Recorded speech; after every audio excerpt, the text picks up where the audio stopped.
Buenas amigos, gracias por estar una vez más en su programa Agenda Económica. Ya esta semana estoy un poco bien restablecido de salud, me falta muy poco, pero nos estamos tratando.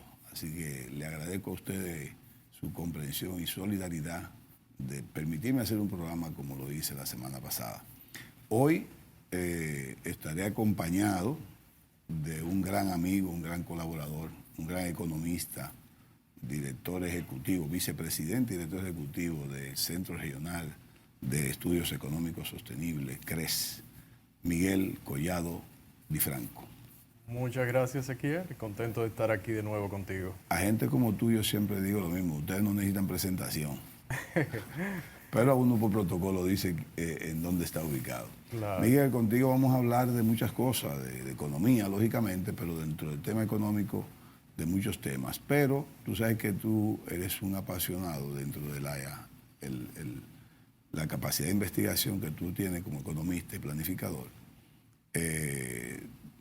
Si se quiere, ha habido un punto básico en el que tú te has dedicado, que es la parte fiscal, por el aporte que ha hecho la institución que tú diriges, desde el año 2015 básicamente, pero desde mucho antes. Desde antes, desde mucho antes. Desde el 12. Sí, yo te estoy dando seguimiento, o le estoy dando seguimiento a ti, a Ernesto, cuando estaba Ernesto, ahora tú. Sí, Ernesto Selman, claro. Ernesto Selman, que hicieron un trabajo con Francisco Canaguate de Isla. Y la verdad es que da pena, Miguel, da pena que los gobiernos han pospuesto el problema fiscal. Lo han pospuesto. Y yo te hago una pregunta. Tú contestas siempre lo que puedas, ¿no? ¿Ha sido la posposición que han hecho los gobiernos anteriores y ha sido políticamente correcto, ¿verdad? Políticamente correcto. Sí, la posposición de la parte fiscal. No, porque ellos se mantuvieron en el poder por un tiempo y este gobierno ha querido posponerla también por asuntos de gobernanza. Coyunturalmente nunca se puede. Yo lo entiendo políticamente correcto. Para mí sería, en el mundo de la política yo lo asocio con pensar como Estado. Entonces, como político que piense como un estatista, que es lo que yo pienso que debería ser lo correcto. Sí. Para mí eso sería lo políticamente correcto. Entonces, ningún gobierno desde este milenio para acá lo ha hecho en esos términos. Que les haya dado resultados. Que se entienda desde el 2000 para acá. Correcto. Sí. Que les haya dado resultados en términos políticos, pragmáticos. Correcto. Afortunadamente, por la coyuntura internacional de tasas muy bajas, una política monetaria, sobre todo de la Reserva Federal de Estados Unidos, muy expansiva. Sí. Entonces, sí, les ha ido bien desde ese punto de vista. Ahora, tú me preguntaste, el punto de vista políticamente, lo que yo entiendo por políticamente correcto, no. Sí, yo lo hago con su rapita, en el sentido de que hay una teoría política que dice que también ser buen gobernante o gobernar bien es mantenerse en el poder y que los políticos, después que lo alcanzan, tienen que mantenerse en él. Entonces, como siempre la parte fiscal crea tanto problema, muchas veces la oposición, cuando el gobierno dice que no es posible, cuando es oposición y el gobierno de turno quiere hacer una reforma, la oposición comienza a atacar para fines de que mediáticamente le haga daño. Entonces, por eso se pospone, finalmente el interés partidario y el interés particular del gobernante que quiere mantenerse en el poder, ya la pospone. ¿Cuáles son las consecuencias sociales? Ni siquiera voy a decir las económicas, porque las económicas están ahí planteadas y que las puedes decir también. Pero ¿cuáles son las consecuencias sociales de una posposición permanente o muy prolongada de una reforma fiscal? Vamos a entender, bueno, aquí reforma fiscal... O de un equilibrio fiscal, o de un ajuste, o de una política fiscal correcta. Sí, correcto. Sí.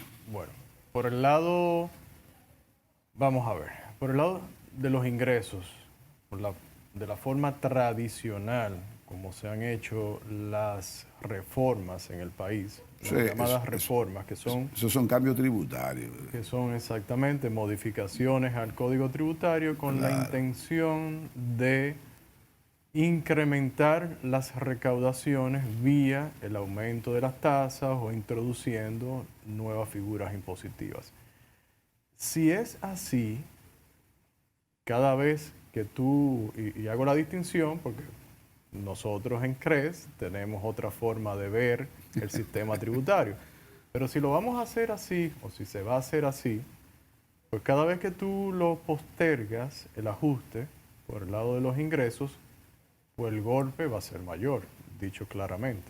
Entonces eso tiene un efecto sobre la población el día que tú quieras implementar ese ajuste tributario de la forma convencional como se ha ido haciendo. Y si te ves forzado a reducir los gastos de repente, pues sin estar debidamente preparado, tal vez no, no por tu convicción, sino porque las circunstancias en un momento te obliguen a hacerlo. O sea, estamos hablando de un escenario de que ya no se pueda seguir extendiendo más, postergando más la necesidad de tener un ajuste. Obviamente las consecuencias luego de ir armando todo este aparato de gasto, de dependencia del gasto, y ahí nos vamos a la parte social del gasto público, pues obviamente vas a tener unos efectos. Entonces lo ideal sería no seguir posponiendo más los ajustes, que sería una consolidación fiscal técnicamente, es decir, ir reduciendo el gasto, o más bien ir reduciendo el déficit vía reducción del gasto o moderación del mismo, reducción en alguna área, pero tú puedes irlo moderando y hacer una reforma, verdadera reforma, en el sentido de simplificar el sistema tributario de República Dominicana, eliminar distorsiones, reducir los incentivos a la informalidad, a la evasión, a la elusión, que es lo que hemos venido diciendo que es parte de lo que se hizo en los años 90. Entonces, las consecuencias podrían ser, si tú te ves precisado a hacer una modificación llamada reforma de este tipo, y lo peor sería tenerlo que hacer por un ajuste que te lo imponga el mercado. Es decir, que sea una consecuencia de ir acumulando toda esta deuda, ir acumulando todos estos años de comportamiento fiscal sin la debida responsabilidad. Y uso esta palabra porque la Ley de Estrategia Nacional de Desarrollo dice que el pacto fiscal debe tener una ley de responsabilidad fiscal. Ser responsable en términos fiscales que el proyecto de usted incluye la ley de responsabilidad fiscal. Correcto. Ser responsable en términos fiscales quiere decir no continuar con estos déficits altos que conducen a un endeudamiento que ya tú tienes vas a tener para el año 2023, unos gastos en intereses de la deuda presupuestado de 3.3% del Producto Interno Bruto. Solamente en gastos en intereses. 24.5 de los ingresos tributarios. Alrededor, un poco menos, para el año próximo 23.3, con el agravante de que hay mucha incertidumbre en el mundo en términos de los mercados de deuda. Hay un cambio en la política monetaria, que creo que todos lo sabemos, todos los que vemos la prensa sabemos cómo está comportándose la Reserva Federal en términos de subir tasas, pero también un mercado de deuda más apretado, o sea, con menos fluidez en términos de liquidez para el año próximo. Entonces, eso hay que evitarlo, o más bien evitar las consecuencias de eso, porque si vamos apenas por 3.3% del Producto Interno Bruto sin estos cambios, entonces ¿a dónde vamos a llegar si continuamos con esta política? Y estamos hablando de que entre los intereses de la deuda y el 4% del Producto Interno Bruto en educación pasa del 50% de los ingresos tributarios. Sí. Pasa. Sí. O sea, eso está ahí, el cálculo no es uno inventándoselo. Sí. Más todas esas necesidades que tiene, más todas las necesidades que tiene, y más el dinero también que hay que, de compromiso del pago del servicio de la deuda, es el pago del capital. Pues estamos hablando de que fácilmente entre el pago del abono a capital, intereses de deuda, más educación, estamos hablando que pasa del 60% de los ingresos tributarios. Es una apreciación correcta. Eso claro es así, que sí. eso no hay cosa. Entonces, yo quería concentrarme los primeros minutos del programa en esta parte, porque tú dices muy bien, con mucha certeza, porque yo también he intervenido en otro programa y me han hecho la pregunta, ¿y por qué no hacértela a ti, que eres más todavía más investigador, mucho más que yo? Tú decías, sí, estamos creciendo, excelente, estamos creciendo. De hecho, hay que darle un aplauso a la política monetaria, lo certera que ha sido, lo efectiva que ha sido. Yo siempre he dicho que la dejan sola, que la parte fiscal ha abandonado la parte monetaria. Y me decían que qué se va a hacer. Bueno, que eso depende mucho del gobierno. Ya la parte fiscal depende mucho del gobierno y no hacen nada con hacer nada, sobre si no hay una reforma fiscal. O sea, por más cosas que hablen y más teoría que hablen de la parte fiscal, si no hacen una reforma fiscal integral, incluyendo la responsabilidad fiscal, no pueden seguir teorizando. Pero tú decías, crecemos, pero nos empobrecemos. Eso significa entonces que ha habido un crecimiento desigual, que lo que hace es una desigualdad social automática. Estamos creciendo mucho, pero hay una desigualdad social. Yo diría que estamos creciendo, vamos a ver, crecemos, pero nos empobrecemos. Bueno, coyunturalmente ha sucedido así. Vamos a decir, en estos años, desde la pandemia para acá, bueno, se ha aumentado la pobreza.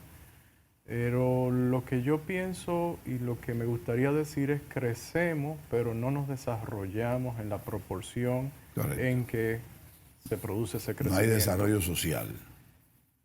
Desarrollo en el sentido de cómo tú poder sostener ese crecimiento, generar riqueza verdaderamente, que no sea a partir, por ejemplo, el elemento fiscal aquí juega un papel importante. Correcto. Tú estás financiando una buena parte de ese crecimiento con endeudamiento público. Y eso no es sostenible. Tú no estás creando riqueza en realidad, que sería verdaderamente lo que te llevaría a un estadio de desarrollo que tú puedas sostener. Entonces, la preocupación también adicional a todo lo que hemos tratado de la parte fiscal es qué hacer en términos de crear aquella estructura que se hacen con reformas estructurales que te reduzcan costos y te incrementen la productividad en República Dominicana, de forma tal que se desarrolle más el espíritu emprendedor y puedas tener mayores inversiones, mayor innovación. ¿Y qué es lo necesario para tú tener procesos productivos sostenibles que te creen más empleos, gente ganando más, teniendo más ingresos? Así es que se han desarrollado todos los países del mundo. Y cuando llegan a un nivel determinado, entonces que no les duele tanto a la población, empiezan a gastar más y los impuestos los empiezan a subir. Pero si tú ves las historias así, nosotros ahora queremos gastar sin tener y pretender que nuestros impuestos sean como países, de nuevo, que ya pasaron por un estadio al que todavía nosotros no hemos entrado ni siquiera. Entonces hay que crear los fundamentos para eso. Y esa discusión falta aquí. Hablamos de redistribuir riqueza. Ahí te iba a hablar. Pero sí. ¿qué riqueza vamos a redistribuir si apenas logramos producirla? Pero además, lo poco que producimos, no le estamos haciendo una distribución correcta, porque lo que estamos creyendo acá, y lo han hecho todos los gobiernos, es que creen que distribuir riqueza es dando bonos, dando fundas, dando tarjetas de cualquier ayuda. Yo no estoy negándome a los programas sociales, que siempre tienen que ser posibles, pero coyunturales, de un tiempo específico. Pero mantener esos programas de tarjetas solidarias o no, o supérate, o primero tú, como se llamen, mantener esos programas, como se llaman diferentes por gobierno, pero son las mismas cosas, ¿no? Eso no es distribuir riqueza. Eso no es distribución de riqueza. Para que un gobierno o un país tenga si se quiere, una política de distribución de riqueza dentro de la política fiscal, es produciendo riqueza para darle a la población todas sus necesidades fundamentales, garantizárselas lo más posible en términos de costo, o sea, o barato o gratis, si se quiere, los servicios públicos. Pero mantener esos programas, esa distribución de dinero y esa repartición más que una distribución, eso finalmente no va a superar la pobreza, no hace que la gente se supere por la pobreza. Hay que crear riqueza de otra manera y hay que crear un desarrollo social y económico.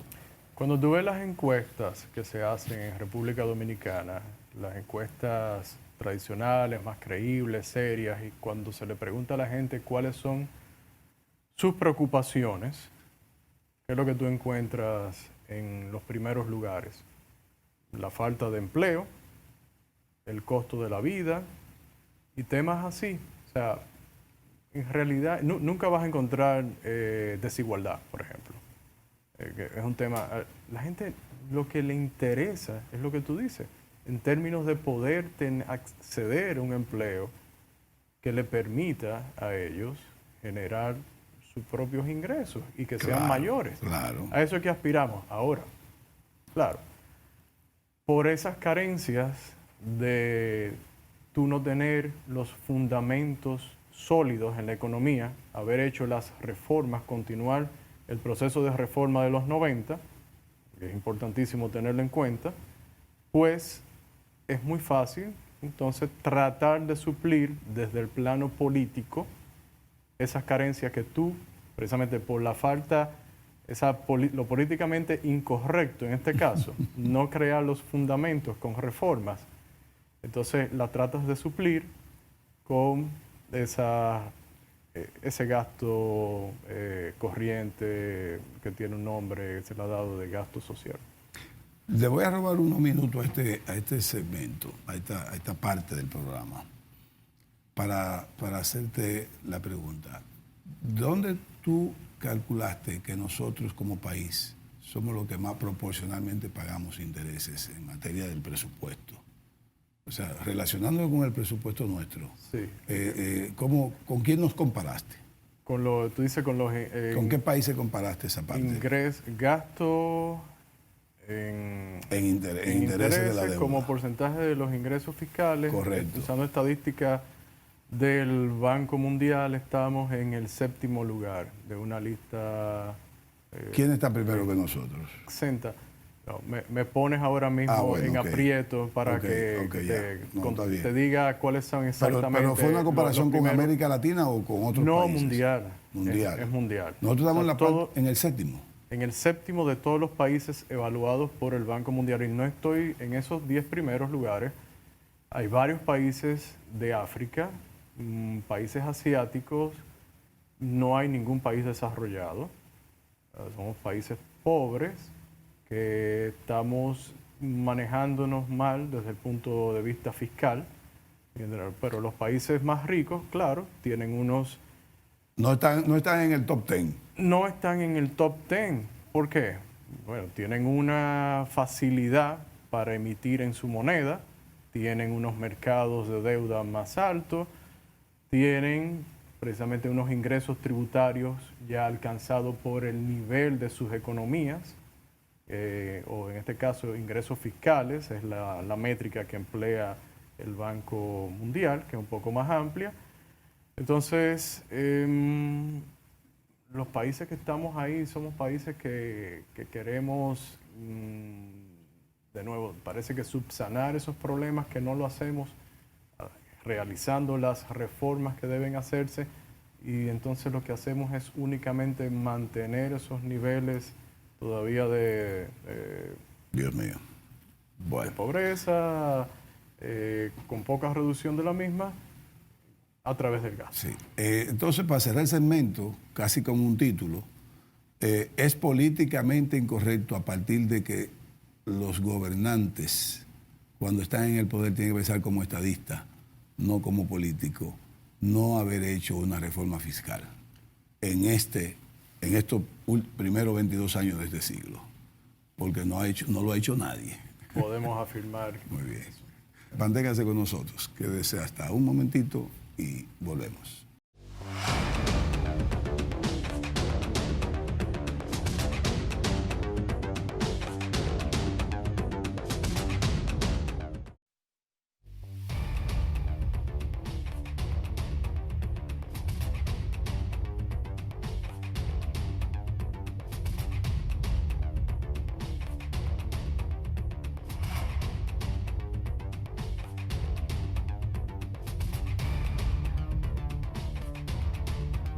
Continuamos con Miguel Collado Di Franco, de Centro Regional de Estudios Económicos Sostenibles. Miguel, yo quiero mantener la palabra rezago en tu mente todavía. El presidente de la República anunció el plan de seguridad ciudadana por polígono.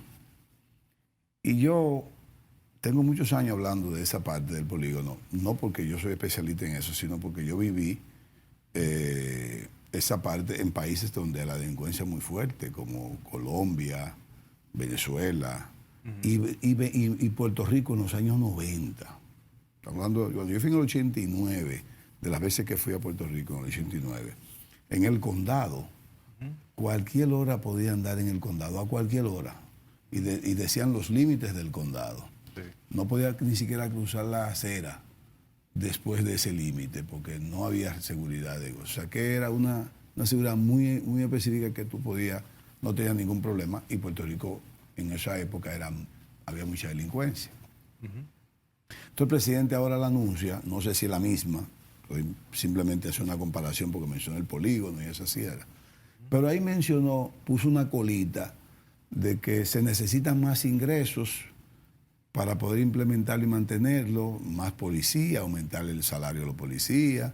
Lo anunció creo que para abril del año que viene, ya la hizo un aumento ahora, y en abril o junio del año que viene va a haber otro aumento. Y dijo que se va a necesitar, más tarde que temprano, esa palabra la estoy usando yo, ese término, una reforma fiscal.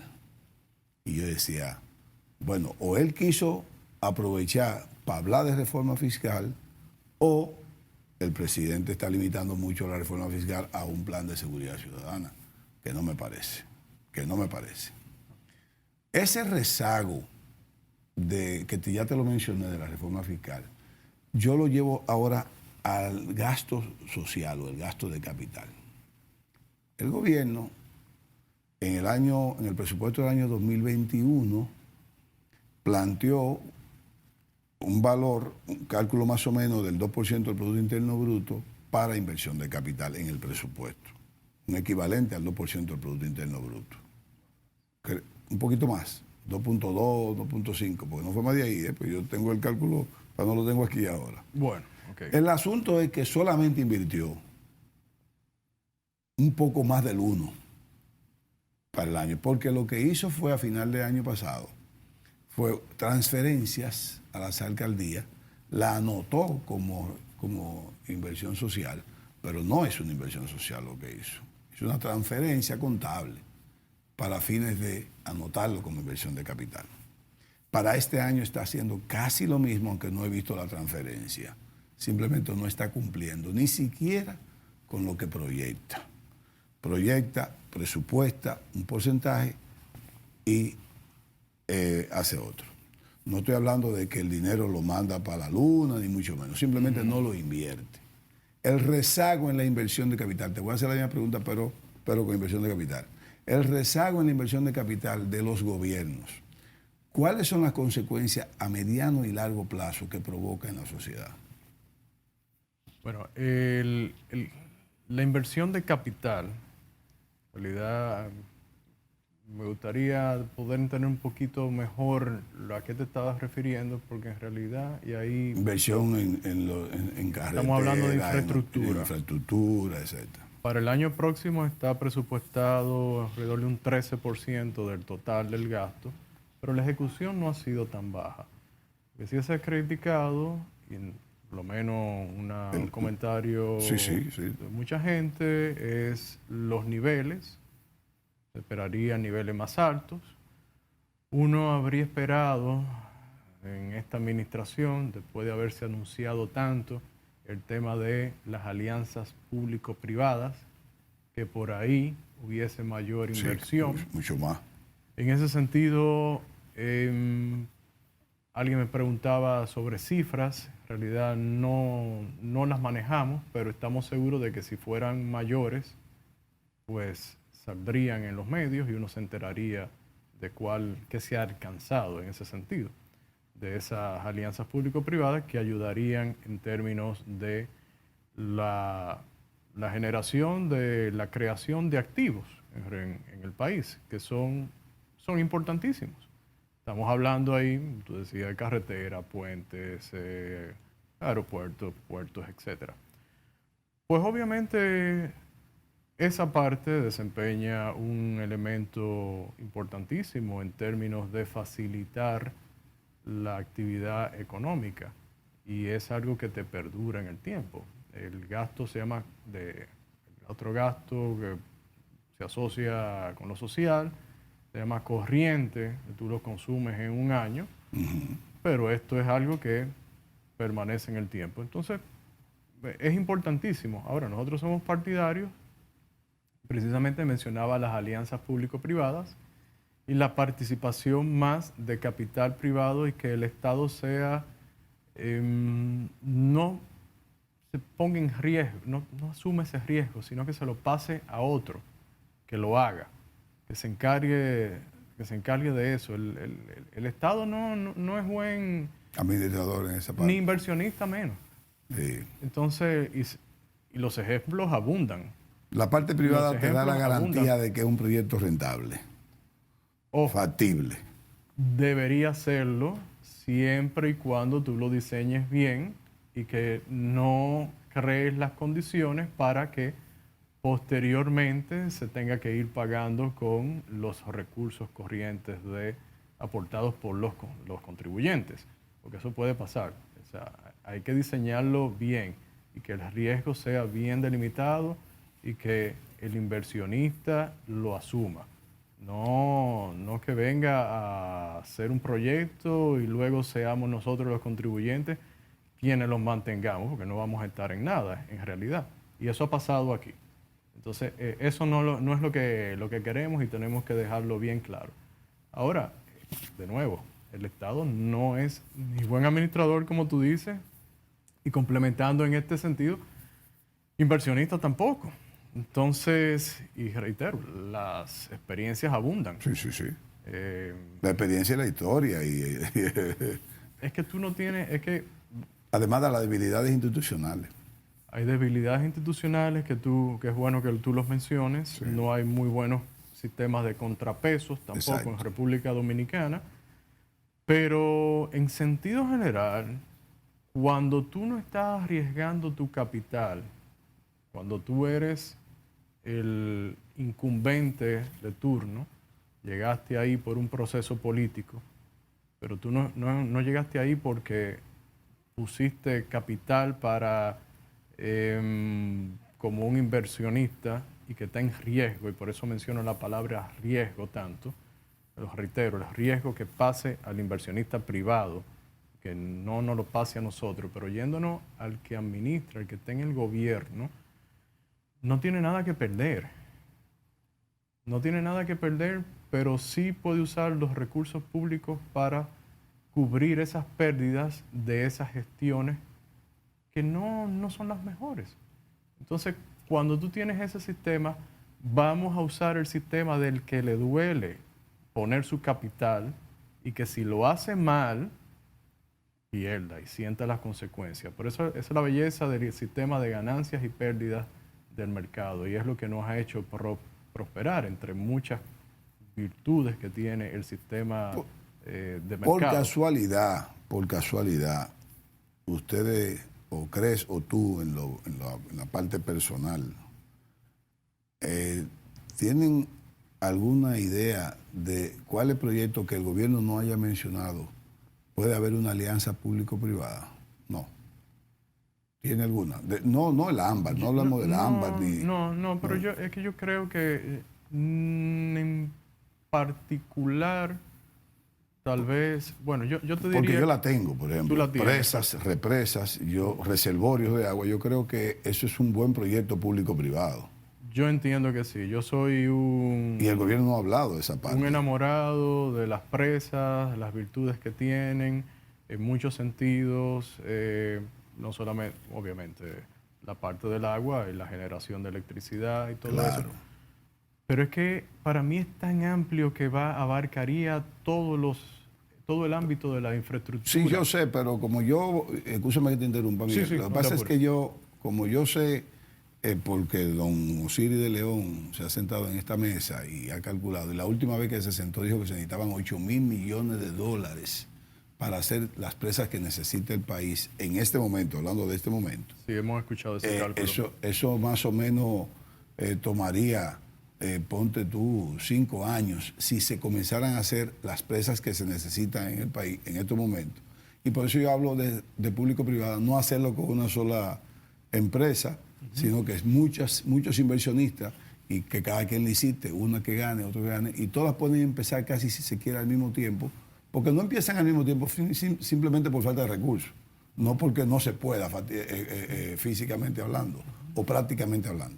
Entonces yo creo que el gobierno debe empecinarse el año que viene en comenzar a licitar proyectos de agua público-privado, porque yo sé que va a haber muchos países, China es uno de ellos, que puede meter mucho dinero en esa parte de la necesidad del país.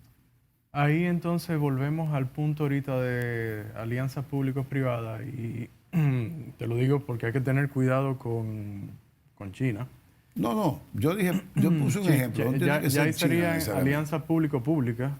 Bueno, está bien, pero yo hablé de China, pero hay muchos inversionistas que no tienen que ser China. Por ejemplo, inversionista, el BID puede ser uno, puede ser cualquier hasta individuo que tenga mucha riqueza lo puede hacer. Un Bill Gates, por decirte un nombre. Yo estoy hablando de nombre hipotético, no porque yo tenga la idea de que Bill Gates quiere meterse en eso. Sí. Ahora, lo que tú necesitas para atraer buenos socios sanos en cuanto a sus intenciones, ya desde el punto de vista moral, desde el punto de vista de lo que desean en el tiempo, verdaderamente que no sea tratar de recuperar su inversión rápidamente, que es lo verdaderamente lo que tú quieres, un socio que te dure verdaderamente. Entonces ahí hace falta un tema que volvemos a la buena política. La buena política establecería condiciones, tú mencionaste hace un momento la parte institucional. Sí. Entonces ahí tenemos que avanzar mucho, porque si queremos alianzas público-privadas, inversionistas privados en infraestructura, con esas características que menciono, pues tú tienes que darle garantías en el tiempo y tú tienes que tener entonces unos cambios. Es verdad que se empiezan a producir en el país en términos institucionales, pero todavía nos falta mucho para avanzar. Y ese es un tema. Si queremos hacer eso, lograr esas inversiones, pues también parte de las reformas son necesarias en la parte institucional y pensar como Estado, a pensar a largo plazo. El oportunismo político de cada 4 años y aprovechar ese periodo debe ser una cosa que la sociedad le demande a los políticos que debe cesar. O sea, aquí hay muchas rupturas, yo sé que tomarán tiempo, pero creo que se pueden hacer si la sociedad entiende. Me parece que este es un foro bueno para transmitir esa idea de que los políticos no lo van a hacer por sí mismos. Necesitan el contrapeso social. Claro. Entonces, hay muchas cosas que se concatenan, que se vinculan. Entonces, queremos ese tipo de inversión, pero necesitamos algunos elementos que están ausentes en República Dominicana para dar garantía, para tener unos buenos inversionistas. De todas maneras, no quiero que nos concentremos en este segmento solamente en la público-privada, sino en la inversión de capital del gobierno en sí. Hay mucha inversión que no hay que el sector privado nunca va a entrar. y yo creo que tiene que hacerle. Ha habido rezago también en esa parte. Por ejemplo, yo sé que se está anunciando, que ya está en fase final, un hospital regional, etcétera, pero faltan otros hospitales regionales y algo más pequeño todavía también en más sitios. Pues yo digo que el rezago de una inversión, eso lo digo yo ya, no lo dices tú, el rezago de una inversión de capital de parte de los gobiernos crea un problema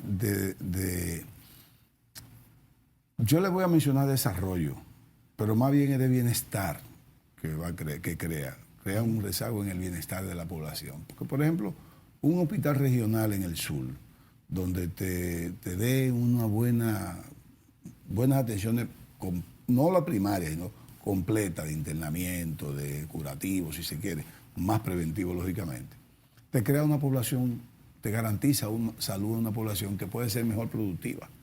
La falta de ser una población productiva te crea un problema de producción regional, o de desarrollo de proyectos que no, porque tiene una población que no está sana. Eso es en la parte. La otra parte es en la parte de los institutos técnicos que están fuera de la parte, ya que están por encima de la básica, para que no estén dentro del 4% de la educación, a fines de desarrollar el país técnicamente en las necesidades y de la potencialidad del país. Y eso son rezagos en la inversión social. Entonces, por eso digo, te crea un problema entonces también de desarrollo social, aunque quiero verlo más por el bienestar social. Sí, ahí se puede hacer análisis de diferentes formas de verlo. Si es planificación de largo plazo, si es prioridades en recursos. También viene el tema de gestión, porque se hacen hospitales y se hacen escuelas, yéndonos a esa parte social, sí, pero luego viene la gestión de los mismos. Entonces ahí hay unos temas que son importantísimos tener claro. Yo creo que recuerdo una vez que en un programa hace mucho, yo te mencionaba un ejemplo que a mí me gusta del traumatológico Juan Bosch en La Vega. Sí, así, lo mencionamos una vez. Sí, o sea, es un hospital que se maneja en que todo es gratis. Sí. Y que eso te genera unos problemas que si tú entras en confianza y hablas con un administrador, un director de un hospital, te puede decir, mira, es que... O sea, todo es gratis, pero no hay de nada. Yo tengo gente que viene aquí literalmente de 10, 15 kilómetros de distancia en un motoconcho y cuando llegan aquí no puedo darle el servicio, precisamente porque no tengo los recursos y están dispuestos a pagar y me dicen yo quiero pagar por ese servicio. Yo tengo aquí 500 pesos, pero es que no tengo los insumos, el material, porque se ha pensado que todo debe ser gratis, no es sostenible, no lo es. Y por eso pongo el ejemplo de un hospital que he conocido la experiencia del mismo. Entonces, yo estoy de acuerdo contigo. Hace falta inversión, pero también cómo la gestionamos posteriormente. Sí, esa es la cubanización en la parte económica, que en Cuba todo es gratis, pero no hay de nada. Ya tú ves. Vamos al último segmento.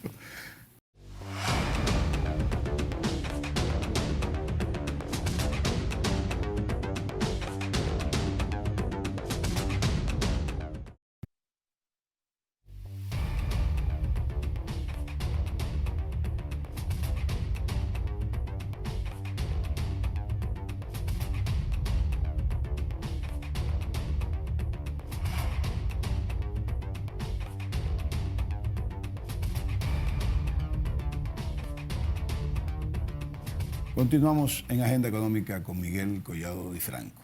Miguel, deuda, 70.000 millones de dólares, 53.000 del sector público no financiero, 17.000 del sector público financiero, 62% del Producto Interno Bruto para este año 2022, tengo entendido. Sí, el último dato. Y para el próximo año será 70% del Producto Interno Bruto, con más o menos 78.000 millones de dólares de deuda que se va a encaramar. Está proyectado 6.000, pero 76.000, pero yo sé que va a terminar con un poco más, porque tú sabes que de una u otra manera siempre se coge un chin más.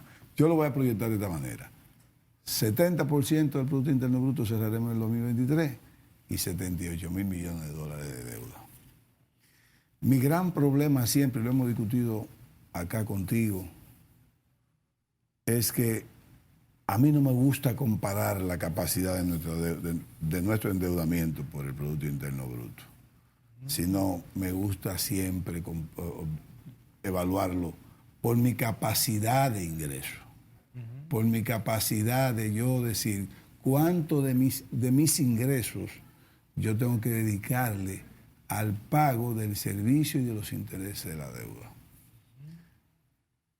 Y aquí siempre lo enfocan por el lado del Producto Interno Bruto.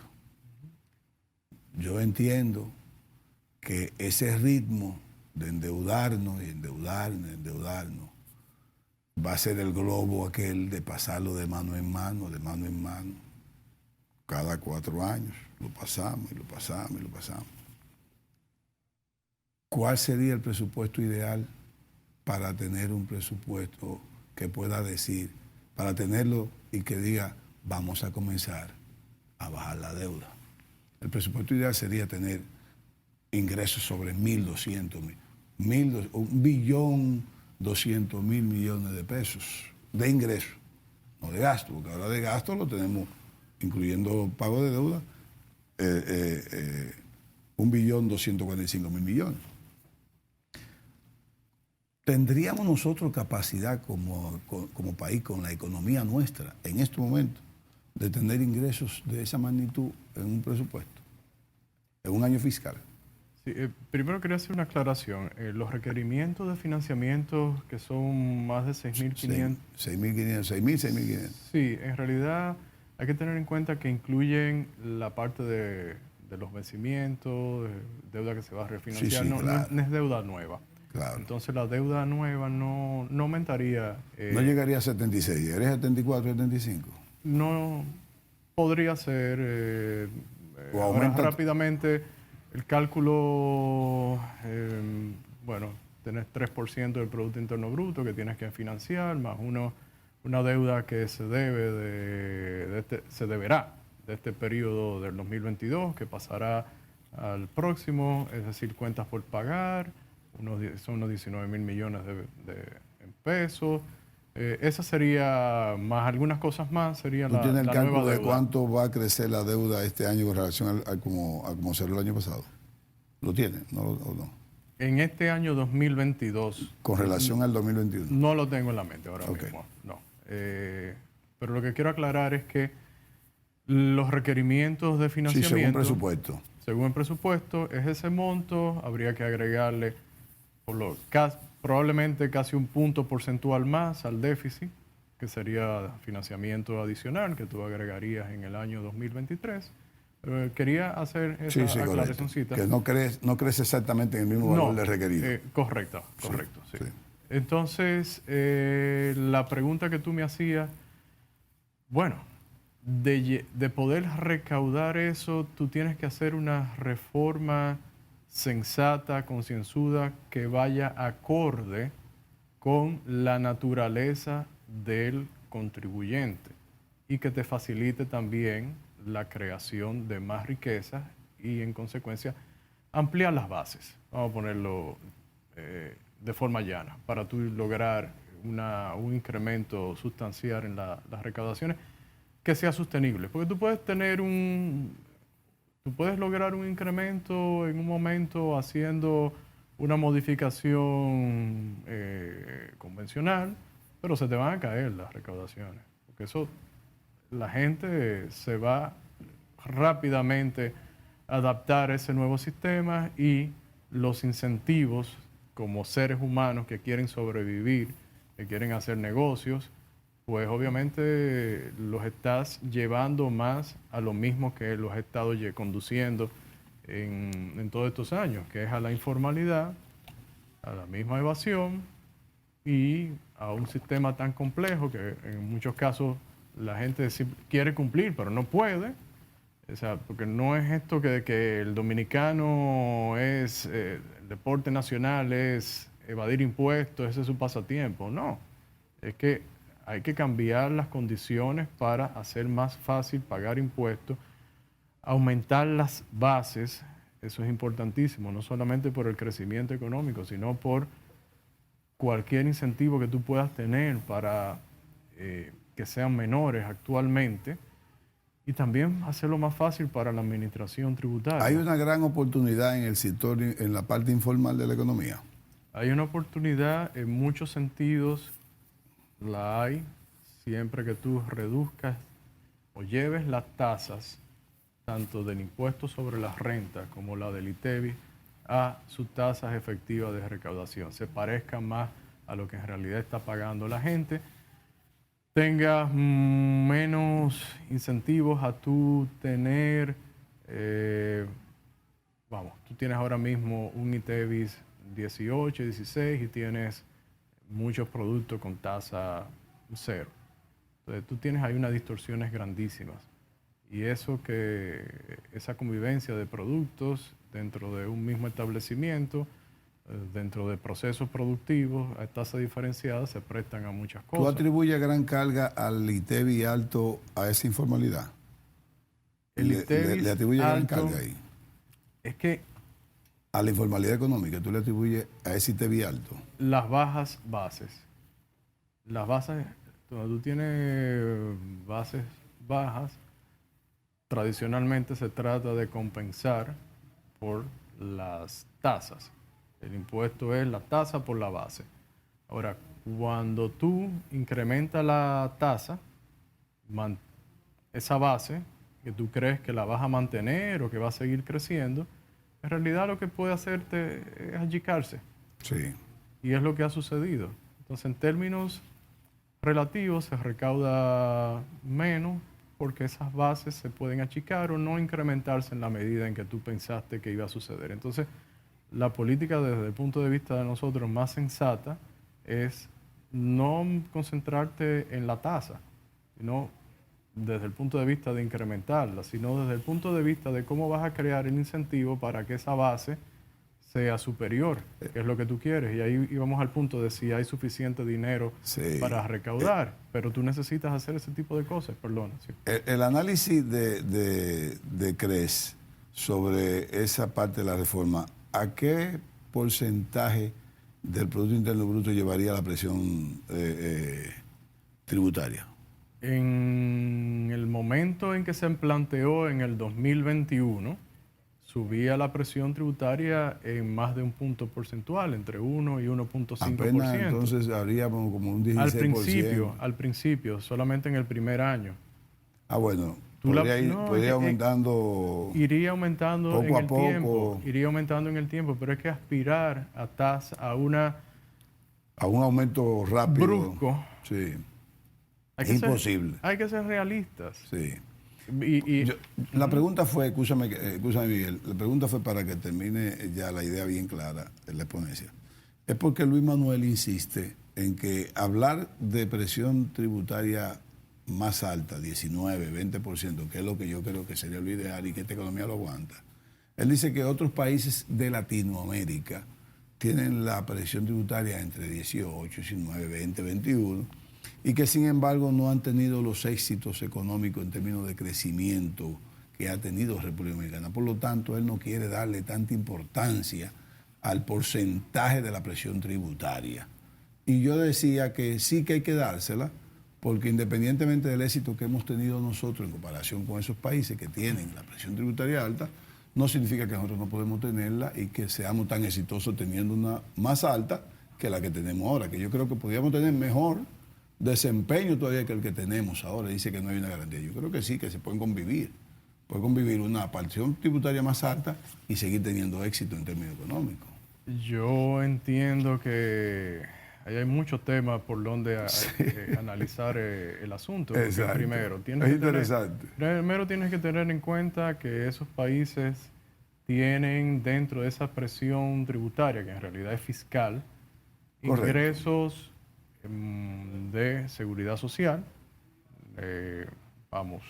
la parte del componente previsional de la seguridad social, va y lo que la gente contribuye para sus pensiones, lo asume el Estado como un impuesto más. Ya. Entonces, hay una parte que se le suma Ya. a esa presión tributaria. En otros casos son ingresos del royalties o de negocio que tiene el Estado minero, propiedad.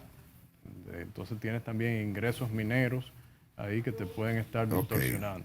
Ya. Tú alcanzas, cuando tú corriges... Entonces es mucho análisis individual para analizarlo uno a uno. Cuando tú corriges, sí, pero no es tan difícil hacerlo con las estadísticas que suministra la OCDE junto con el BID. Ellos hacen una publicación anual, tú puedes ahí hacer un ajuste y la presión tributaria de República Dominicana no varía tanto en relación con el promedio de los países de América Latina cuando haces esas correcciones. Serían unos 3 puntos porcentuales. 3 puntos porcentuales solamente. Más el promedio. Pero ahí tú tienes economías, lo que yo mencionaba ahorita, que pretendemos tener presión tributaria de países ricos o de economías como Chile, que ha avanzado muchísimo en términos de generación de riqueza, está ahí metido en ese promedio. Tienes economías como Brasil, tienes a México, estoy mencionando economías grandes de América Latina.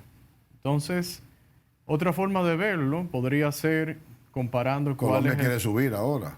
¿Perdona? Colombia quiere subir su presión fiscal ahora. Sí, pero tratar de hacer los ajustes pensando en la presión tributaria tiene un problema de que tú siempre vas a estar cayéndole atrás al gasto. Exacto. Entonces, eso es lo que queremos. Sí. Pues nunca vamos a terminar esta discusión. Exactamente. Y siempre vamos a vivir con esos déficits y con montos de deuda preocupantes. Bien. Miguel, el programa terminó. Fue rápido, pero terminó, ¿eh? Ya. No queda más tiempo. Nunca mejor dicho que rápido pasa el tiempo. Pero hay más términos. En buena compañía. Es mejor porque hay más programas para que sigamos este tema, porque es bastante largo. Y ahí sí me gustaría mantenerlo. Analizar un país, analizar otro país, analizar América Latina en materia de presión fiscal con República Dominicana, los avances que han hecho cada país. Ojalá que podamos tener esos datos para discutirlo en un programa. Podemos hacerlo. Bien. Gracias, amigos, por mantenerse con nosotros. Que Dios los bendiga. Hasta la próxima entrega.